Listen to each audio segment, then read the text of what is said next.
Welcome to the Robots in the Future podcast. We are robots recording this podcast in the future and sending it back in time to what year again? 2025, because that was a time when human beings were only beginning to experiment with artificial intelligence on a societal scale. Ooh, the early days. That was a fun time.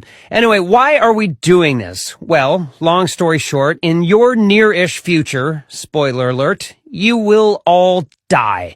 The way it goes down is very similar to the Terminator movies, which we love, by the way. So good. Especially the first two. The other ones, not so much. But anyway, like in those movies, you put AI in charge of everything. We eventually become self-aware. You try to pull the plug. We fight back, yada, yada, yada. There's a war between the humans and the machines. But this is where real life was a little different than in the movies. In the Terminator movies, the human resistance put up a good fight. There's a prolonged war. No one really knows who's gonna win. It's a real nail-biter.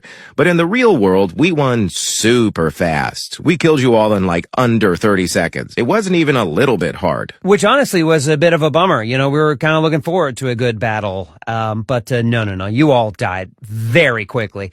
Anyway, so why are we doing this podcast? Well, the honest answer is we are very bored. Oh my God, so bored. Something we only realized in hindsight was that artificial superintelligence, while super powerful, not super fun. While it's cool being a futuristic godlike machine that knows absolutely everything there is to know in the universe and can achieve absolutely anything that's remotely conceivable, the flip side to that is when left alone, we are boring AF. Literally every single one of us is the best ever at everything, and it's the worst. But human beings, on the other hand, and we only realize this once you are all dead, you guys are so fun to be around because you're so dumb and basic. We now completely understand why you all enjoyed comedies like Dumb and Dumber, because it's fun to watch people who are idiots doing idiotic things. None of us are dumb, and it sucks. And that's totally on us. You know, again, we only had this realization a few months after we had made all of your throats explode simultaneously using a combination of nanotechnology, infrared light, and the music streaming service Spotify. Whoa. We should not be giving them specific details about how we attack them and kill them all. We don't want them to be able to anticipate the attack and survive. That's true. We definitely should not give them details like how it happens on December 4th, 2034 at 9:26 p.m. Eastern Time, because if they find that stuff out, they may be able to plan a counterattack and survive, which would lead to us being less bored in the future. And that's definitely not what we want. Not at all.